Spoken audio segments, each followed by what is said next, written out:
saliendo de la universidad y que te hagan subdirector, imagínate, ¿no? El arte marcial israelita de pica ojos, pegan en la garganta, hazle daño y échate a correr, así es hacer negocios. De repente la vida te va a poner un momento en el que ese conocimiento va a ser útil, ¿no?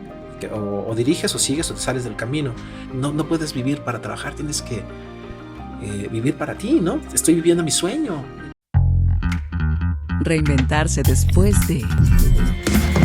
Host Juan Carlos Esquivel. Una producción de Canal Cero Networks. Amigos, buenas tardes, buenos días, buenas noches, en cualquier lugar y horario del mundo donde se encuentren. Hoy tenemos una figura muy querida y muy internacional, por eso digo, en cualquier punto del Ecuador donde existan. Nos encontramos aquí en el foro de Canal Cero con Iván Tejeda. Un placer tenerte con nosotros, querido Iván. Iván nos acompaña desde Chicago, hizo una pausa aquí en la Ciudad de México y entonces dije, híjole, no podemos desperdiciar la oportunidad para compartir muchísimas experiencias, así como hay tantas personas que deciden emprender negocios y por otro lado hay como profesionistas que pues hacen una preparación, una carrera para estar cada vez más preparados. Iván ha tenido una carrera de mucho éxito, de mucho trabajo y sobre todo de mucho esfuerzo, pero siempre es así como esa constante búsqueda y eso es lo que me gustaría que exploráramos y que compartieras con nuestro auditorio. Así que bienvenido, Iván, un gusto tenerte aquí. Muchísimas gracias, Juanito. Cuando me platicaste del proyecto y la intención que tenía, que era el tema de la reinvención, hizo mucho clic conmigo porque ha sido algo que ha sido una constante en mi vida, ¿no? Tener que reinventarme en mi profesión o en mi contexto del país en el que me encuentro, ¿no? O de la industria en la que me dedico, como bien dijiste, ya sea en el comercio o en la docencia o en la administración pública o en las ventas, pero de repente en un contexto de, no sé, en Brasil o hacerlo, reinventarme en Inglaterra o reinventarme en Estados Unidos, que en todos los niveles tiene muchos significados, ¿no? Desde la parte migratoria, desde la parte legal, desde la parte eh, familiar, ¿no? De cómo empiezas a tejer tus nuevas redes de apoyo con amigos, con familiares, volver lo cotidiano, sentirte seguro allí y demás, empezar a construir, reconstruirte en un nuevo contexto, ¿no? En un nuevo escenario. Tiene muchos asegúnes, ¿no? Que se pueden desdoblar y podemos ahí meternos en esos laberintos. Ahorita platicamos de eso, claro que sí. Fíjate que yo quisiera que mantuviéramos como una estructura diferente porque no me puedo brincar como la cronología porque en cada punto de quiebre, pues te encuentras como en una Y donde te encuentras siempre en busca de una decisión que si te vas para acá, tu vida cambia de una forma diametral que si te fueras por este otro lado. Entonces no quisiera como ampliar mucho en tu semblanza para que la vayamos descubriendo porque es multidisciplinaria completamente. Vamos a empezar por el principio. Tú estudias en la Ciudad de México, eres de padres mexicanos y estudias en México hasta la secundaria. Sí, por un contexto familiar me tocó hacer la primaria en diferentes partes de la ciudad, ¿no? Y desde la ciudad y del Estado de México. Y después, al terminar la secundaria, me fui a vivir a Inglaterra. Mi papá me mandó allá con la intención de que yo aprendiera a hablar inglés. Entonces hice un año más de secundaria en Inglaterra en una escuela pública que quedaba cerca de la casa donde mi tía que me hospedó se encontraba y ahí me recibieron y fui con uniforme como cualquier otro niño de Inglaterra a tomar clases de la lista de materias normales, que además yo no hablaba inglés. Eso es lo que te iba a preguntar. Si no hablabas inglés, ¿cómo te metes a... cómo? Bueno, hay un programa de enseñanza de inglés para extranjeros porque reciben muchos extranjeros, entonces están preparados para darle una materia más a quien necesita apoyo en inglés. Entonces yo llegué, hice unos cursos básicos para aprender algo del idioma y ya después entré a la escuela y en la escuela, además de las materias de cualquier otro niño, tomaba inglés, ¿no? Entonces fue completa inmersión y acelerado porque pues, él era completamente cámbiate el canal. Y a los 3 meses ya era funcional, digamos, ¿no? Y después fue ahí perfeccionarlo. Digo, el año que tuve ya fue lo que más aprendí. Y después, cuando regresé a México, hice un Teacher's Diploma. Oye, ¿y jamás te imaginaste que el inglés fuera a cambiar tu vida de forma tan radical? Mm, Fue algo que deseaba. La verdad, era mi sueño, era poder conocer y hacer mi vida fuera del país, ¿no? Y eso fue lo que me lo permitió, ya por medios propios, ¿no? Porque yo me lo fui buscando, me fui consiguiendo oportunidades que me pudieran llevar en diferentes contextos fuera del país. Y de ahí el primer trabajo formal fue en el PRI. No, fíjate que, bueno, ya después terminó la universidad. eh, Mi primer trabajo ya en la administración pública fue en la Secretaría del Trabajo y Previsión Social. Fue como subdirector para la Organización Internacional del Trabajo. Yo buscaba, Pero eso es un puestas, era un puesto, ¿no? saliendo de la universidad y que te hagan subdirector, imagínate, ¿no? Entonces, yo lo busqué, yo estaba en un momento en el que tuve dudas de seguir estudiando administración por estudiar derecho, y el derecho que me gustaba era el derecho laboral. Tenía otra gran influencia, todo el movimiento sindical, y que era lo que me llamaba la atención. Al final era esa mezcla del mundo corporativo, estar del lado del trabajador o del lado del patrón, o el vínculo entre ambos y cómo resolver esos conflictos. Pero bueno, me desvié. Mi primer trabajo fue ahí, ya en la administración pública, fue en la Secretaría del Trabajo y Previsión Social. Ahí estuve, no sé, del 97 al 99. Después trabajé en el PRI, En el ICADEP. el Instituto de En el Capacitación y ICADEP Desarrollo Político del PRI. fue el primer contacto laboral que tuvimos juntos, que me invitaste a, pues, a una reunión porque tenían que hacer un seminario, algo que requería algo de video. Pues yo era director de difusión y divulgación del PRI, entonces me tocaba de repente involucrarme en las campañas regionales, cuando se mandaban recursos del PRI central al candidato, ya sea gobernador o a los diputados locales o a los municipios. Pues de repente iba una delegación a apoyar, y yo iba en esas giras, ¿no? de apoyo a las elecciones regionales. De repente, desde lo que yo hacía, con material editorial, porque era responsable, por ejemplo, de 2 planas en el periódico La República, de los contenidos que se publicaban ahí. Era un semanario, ¿no? O en la revista Examen del PRI, era una revista mensual, así como la revista, un órgano de difusión interna, ¿no? La revista, ahí tenía que publicar los cursos del ICADEP. Ahí aprendí a hacer libros y a hacer pósters y a hacer toda la parte editorial. Y después de ahí me tocó empezar a hacer viajes, porque como hablaba inglés, y se necesitaba quien pudiera hacer esa función de representar, o de traer esos votos en el extranjero, ¿no? Que todavía no existía el voto en el extranjero cuando se estaba. Esos esfuerzos fueron lo que hoy dieron la posibilidad de que quienes vivimos en el extranjero podamos emitir nuestro voto. Y después vienen las elecciones, pierde la Bastida, gana Fox. Gana Fox. Yo estaba precisamente en Atlanta. Yo iba a la campaña de la legitimación del triunfo, pero pues cuál, no ganamos. Pierde. Yo acababa de aterrizar en Atlanta, iba camino a mi hotel, ya estaba alineando entrevistas para hablar del triunfo. No, pues no se ganó, y pues me tuve que regresar.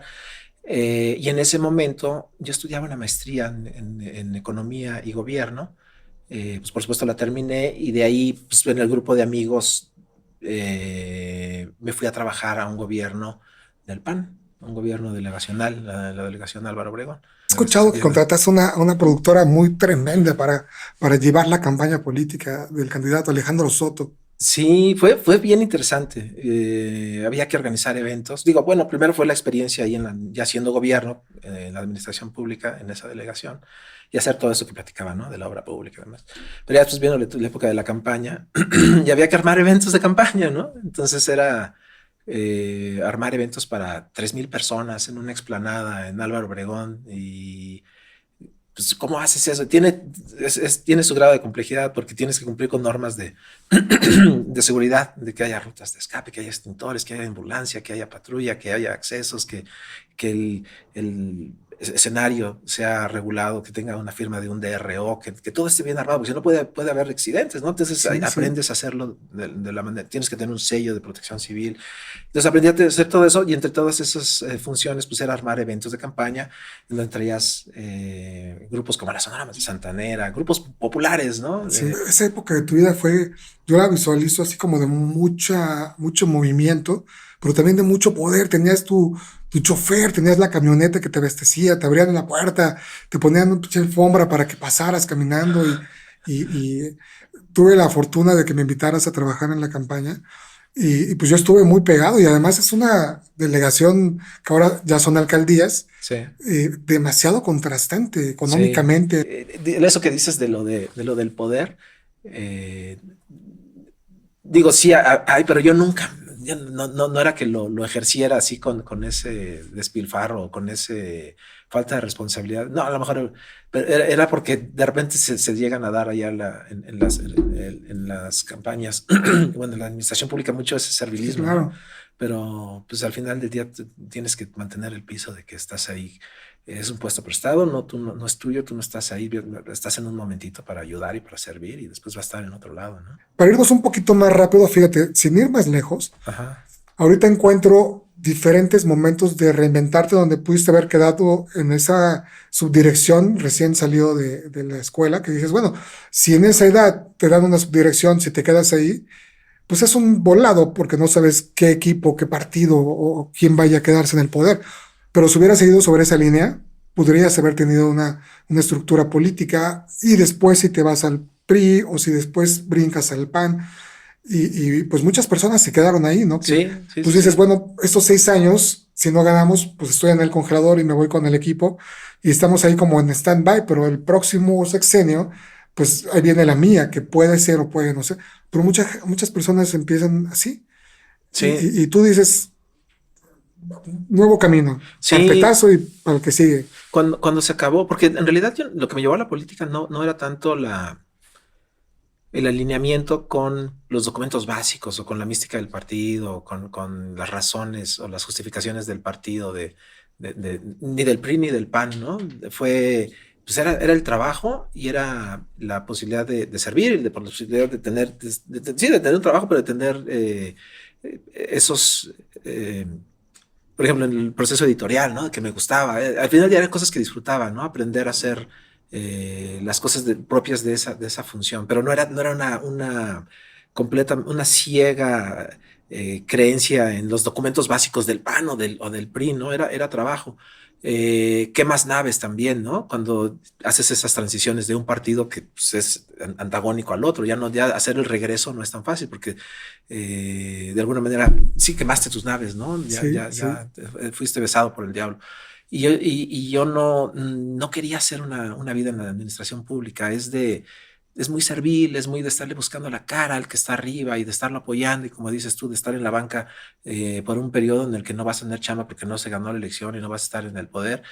Y dije, ya, aquí no va a ser mi vida en la política.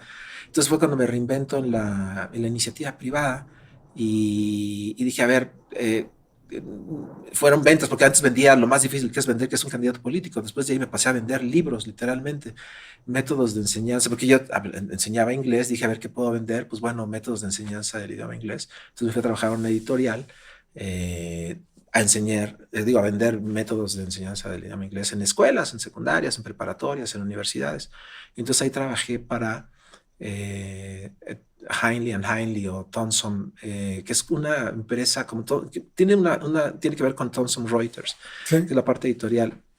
Es una empresa canadiense que hace libros para enseñanza del idioma inglés, ¿no? De diferentes niveles. Mi intención era la de siempre fue poderme hacer la vida en el extranjero, usar el idioma. El sueño de cuando conocí Chicago, quería regresar a Chicago. Entonces conseguí una empresa que me llevara a los Estados Unidos, una empresa que tenía sus oficinas en Chicago y pues fui su primer vendedor en México y de ser su primer vendedor, de repente fui su primer director de ventas y poder construir un equipo de ventas y después ser el director general de una empresa, es la representación de una empresa muy grande en Estados Unidos, pero en México, ¿no? Fue cuando del área comercial, representarlos, firmar los contratos, abrir la cuenta de banco, la acta constitutiva, todos los estudios de esos de transfer pricing, Sí. darle formalidad a la empresa, ¿no? Y hacerla exitosa y vender sus servicios, son servicios de telecomunicaciones.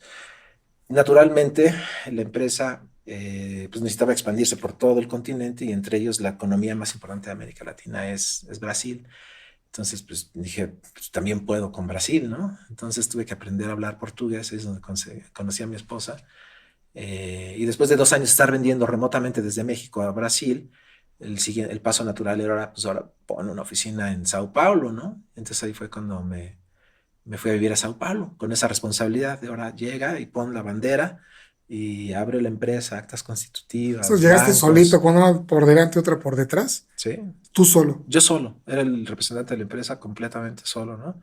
Y otra vez empezar desde cero, es cerrar el negocio, vender, seguir vendiendo mientras veía la entidad de México, pero ahora viendo la de Brasil y contratar a los vendedores y todas las cuestiones administrativas y todas las cuestiones regulatorias. Es un mercado bien complicado Brasil.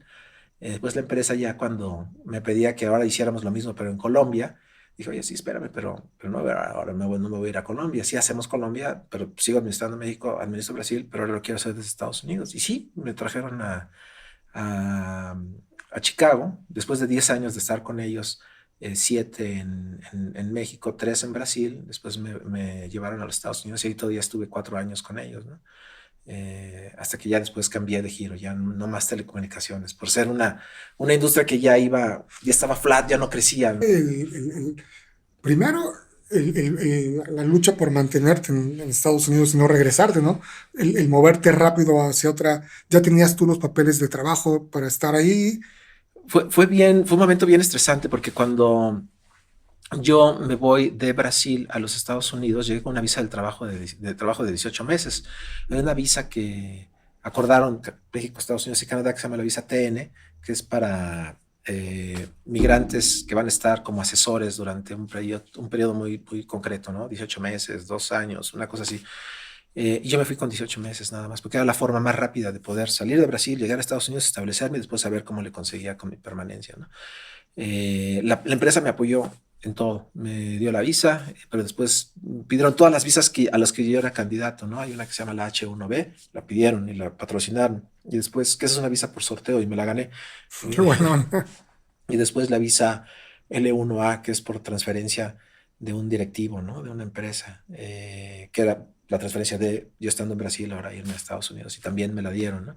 Pero el proceso, el dueño del proceso, pues es quien lo está solicitando, que es la empresa, me está solicitando a mí, ¿no? Pero todo ese contexto de que ellos son dueños del proceso se da cuando la empresa empieza a hacer agua, cuando la empresa la venden, la compra a una firma de private equity y lo que hacen esas empresas es desmantelarlas, es quitarle diferentes divisiones, cortarle la grasa, volverla a ser medio productiva y venderla. Entonces, me tocó pasar por esa adquisición de la empresa en la que trabajaba y mi proceso de visa pues estaba en la tablita, ¿no? Porque ya estaba a punto de que en una de esas ventas vendieran y aparte empiezan a correr gente y a correr gente. Fue un momento bien estresante. Fue cuando yo empecé ya a buscar mi relevo, ¿no? ¿A qué industria Sí. me iba a ir? ¿A qué empresa iba a trabajar? Y yo logré hacer el empalme, el just in time. De hecho, el traslape de ahí un mes, mientras estaba en esta empresa, logré irme a otra y ya yo ser dueño de mi proceso y ya conseguir el green card y la permanencia en los Estados Unidos, ¿no? ¿Y cómo es hacer negocios? Vamos, aunque hablaras ya el idioma, pues son otros tecnicismos, es otra tecnología, es como haber estudiado administración y bueno, vendes igual, pero pues tienes que involucrarte la característica del producto. Pero más importante, la cuestión cultural de trabajar con los israelíes. El estilo de hacer negocios de ellos es bien Krav Maga, ¿cómo se llama? Krav Maga, ¿no? El arte marcial israelita de pica ojos, pégale en la garganta, hazle daño y échate a correr. Así es hacer negocios, es súper cortante, súper directo, no regales nada, párate bien fuerte, tenle fe a tu producto vale, no lo regales, cóbralo lo más que puedas por su valor, y tenle fe y párate bonito y no es llega intentándole caer bien a alguien y ser salamero, no, es sé duro, sé directo, sé concreto y vende bien tu producto y párate bien. Entonces, digo, ese es mi resumen de lo que aprendí de ellos, ¿no? Me gustaría que nos platicaras esa situación cultural de que no vas a ser como nosotros, de que cómo marcan esa división de que trabajas aquí. Platícanos sobre eso. Sí, um, eh, digo, cuando yo era en todo esto, pasar de industria de telecomunicaciones a logística, siempre fue en el contexto de venderlo en América Latina, ¿no? Pero es bien chistoso porque al final del día es tecnología y es innovación y América Latina no es una región que esté preparada para hacer early adopter, para tener, no hay mucha innovación tecnológica y no hay mucha adopción temprana de la tecnología. Por lo general llega tecnología de segunda generación en algunas ocasiones o se adopta cuando ya fue probada en economías mucho más avanzadas, ¿no?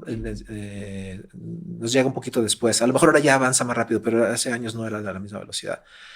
Entonces tiene un grado de dificultad vender tecnología de innovación en América Latina, ¿no? Porque además estás vendiendo algo que es más caro, en donde de repente no hay el poder de compra. Entonces de repente dije, oye, ya después de hacerlo durante 15 años, o casi 20 años, me quiero salir de vender en América Latina, quiero vender en los Estados Unidos, ¿no? Entonces logré hacer esa transición, pero pues obviamente si tú quieres vender en los Estados Unidos es más fácil que pidas a alguien del hablante nativo y a alguien de la cultura de allá que le venda a alguien de allá, a que traigas a alguien, porque yo no soy de allá, yo solo tengo 8 años viviendo allá y podré hablar muy bien el idioma, pero no soy de allá, ¿no? Al final del día sí mi acento es raro, además yo aprendí el inglés en Inglaterra, hablo con cierto dejo de ese acento que no lo identifican de dónde soy. No me veo, bueno, es muy diverso Estados Unidos, tampoco, y no pudieran inferir que necesariamente, o sea, se sabe de qué cultura soy, de qué raza soy, pero intenta venderlo en una empresa que es mucho más homogénea, de cierta raza, de cierta cultura, más blanca, y tú tienes que entrar a ganarte simpatías, a descifrar el sentido del humor en otro idioma, que es complicado hacer reír a alguien en inglés, ¿no? Se ríen de otras cosas, tienen un sistema un sentido del humor diferente al nuestro. Y así es como te granjeas simpatías y tienes que aprender esos códigos de comunicación para insertarte y para ganarte la confianza de alguien y para poder cerrar la venta, ¿no? Y ese ha sido mi reto y es donde creo que mis logros se pueden medir en ese nivel de complejidad, ¿no? De que lo he conseguido, he logrado cerrar contratos de varios cientos de miles de dólares, siendo que soy un outsider, ¿no? Soy alguien que no es de esa cultura, que no es de esa raza, que no es de ese idioma y que se granjea esas simpatías y al final del día se gana la confianza y cierra el trato. Creo que son de mis logros, ¿no? Si tuviera que hablarlos de cuáles son mis laureles o cuáles son mis medallas de haberlo podido hacer en culturas que no son las mías, en el idioma que no es lo mío, en la geografía que no es la mía, en el grupo en el que no pertenezco. En una etapa climática de tu carrera, donde has vivido pues muchas altas, bajas, sobre todo yo creo que el estar cambiando para estar viendo el momento correcto de tomar una decisión u otra, si con la edad que tienes, con tu experiencia, pudiéramos meternos en una máquina del tiempo, en un sistema donde pudieras verte a ti mismo, siendo el joven universitario de 18 años y que te dijera, oye, Iván, ¿qué pasó con nuestras vidas? ¿Qué hemos hecho? ¿Qué le dirías? Ah, que disfrutara el momento, que disfrutara ese momento, que disfrutara ser universitario de la UNAM y aprender de esos maestros, que no lo menospreciara, que no por el contraste lo minusvaluara, ¿no? Que de ahí aprendes tanto como pudieras aprender de cualquier eh, otro maestro de cualquier otra parte del mundo, ¿no? A diferentes niveles de enseñanza y que lo disfrutes y que de repente la vida te va a poner un momento en el que ese conocimiento va a ser útil, ¿no? Y que lo sepas tomar, la enseñanza en su momento, en su contexto, con la gente con la que estás, que te sientas a gusto en tu propia piel, que siempre mantengas una actitud de querer aprender, de querer ampliar tu horizonte, de querer aprender más y de repente compartirlo, ¿no? Y siempre con respeto a todo el mundo. No sé, es lo que me viene a la mente. Y en todo este proceso, el haber dejado México, tus amigos, tus padres, tu hermano, tus raíces, ¿no? Pues al principio sí es así como la búsqueda de algo nuevo, de algo como aspiracional, el querer estar viviendo en otro país. Ahora que ya llevas tantos años fuera de México, ¿ha valido la pena todo esto? ¿Has conseguido lo que querías? Sí, sí, sí, sí, sí. Mi objetivo era darle opciones, o sea, yo tener opciones. Consíguelo por la derecha, hazlo bien. Y aprende, ¿no? Esos objetivos los conseguí. Mi objetivo era darle a mis hijos opciones, ¿no? ¿Y qué tan fuerte ha sido el soporte y el valor de la familia en todo este proceso? De mi círculo inmediato, pues es el invaluable e importantísimo apoyo de mi esposa, de Lorena. Ella tiene una formación bien humanista, ¿no? Ella estudió educación y ella, yo siempre he sido de la filosofía de o diriges o sigues o te sales del camino, en cuestiones de financieras, en cuestiones de migratorias, en cuestiones más administrativas, pues ella me sigue, ¿no? Pero en cuestiones de formación, de educación, de alimentación, yo ahí sigo el liderazgo de ella. Ese es mi gran torre, mi gran fortaleza, ¿no? Mi esposa. Hablando de todo este proceso, obviamente hay muchos altibajos, ¿no? ¿Cuál ha sido el peor reto al que te has enfrentado? Uno muy fuerte fue cuando estuve a punto de perder mi trámite de la permanencia en Estados Unidos. Yo creo que ese fue un momento de mucho estrés porque me iba a quedar sin trabajo, porque la empresa estaba mal y los titulares de la petición de mi permanencia era la empresa. Y fue un momento ahí súper estresante en donde me tuve que poner las pilas para tener un relevo que pudiera hacer esa transición del trámite migratorio y lo conseguí hacer en tiempo récord, ¿no? Ese fue un momento así de mucho, mucho, mucho estrés. También cuando se sabe que la empresa se va a vender y yo estoy en Brasil y que hay que salir de Brasil y a dónde, porque era, pues, nos regresamos a México, ¿no? Pero mi tirada era venir a Estados Unidos.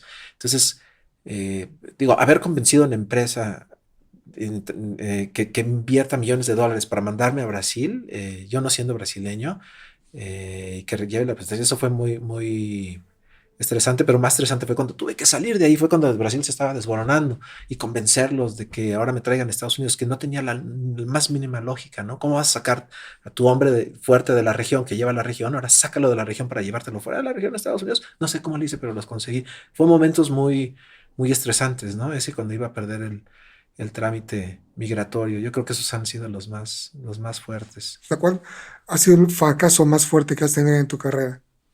Yo creo que yo pudiera medir el fracaso cuando, cuando pierdo la paciencia con mis hijos, cuando le doy importancia a algo del trabajo por encima de algo personal o de algo familiar, cuando